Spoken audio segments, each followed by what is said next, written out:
This week, a project to speed up railway service in the region, which has had sluggish support since being announced in 2010, finally picked up speed.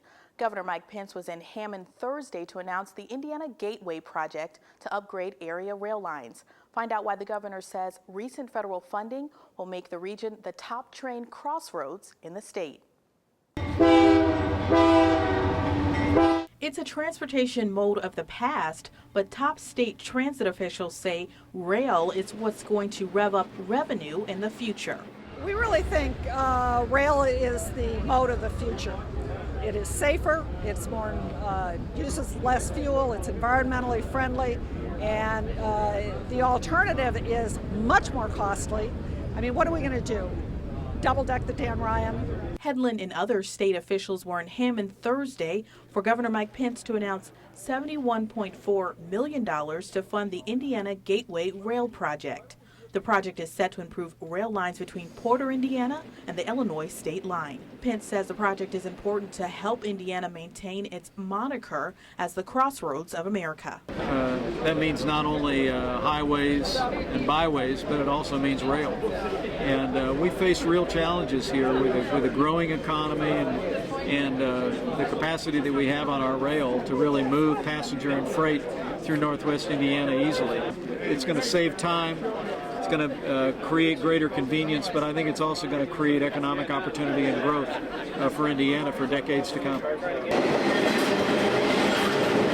The project was first announced in January 2010 as part of the Obama administration's nationwide high-speed rail initiative. The millions will target the highly trafficked Porter Junction, where 14 Amtrak trains and 90 freight trains cross paths daily. The Indiana Gateway project will improve 8 sections on the railway line, and officials say that means 70 fewer hours of delays annually. Which is a lot of time for, long freight trains to be blocking crossroads and blocking traffic. And it's a lot of delay and uncertainty for people who are riding passenger trains. Pence says regional rail projects create infrastructure that encourages more investment. Regional Development Authority CEO Bill Hanna says Northwest Indiana should mimic the spider web-like sprawl of trains throughout Chicago. Hard to catch a better meal when you have a one-strand web. So, this is really about strengthening the spine of the web. That has to be strong in order for this to work. That is the same thought behind expanding the South Shore system into the West Lake Corridor. Officials from the RDA laid out the blueprint for their 20-year plan this week. They say the new train line could carry up to 5,600 riders by 2033. They're counting on those riders to be high-paying commuters working in Chicago and returning home to the region. The current riders average about $80,000 a year in salaries, annual salaries per rider.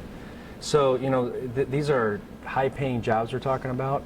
And there again is another way to talk about creative solutions to paying is everybody gains. These are ways that you can pay for things like this without putting into place new taxes that affect local residents.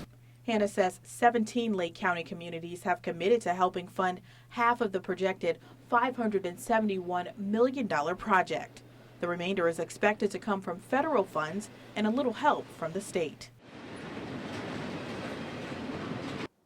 Construction on the Indiana Gateway project hits full gear this spring and is set to be completed in 2016.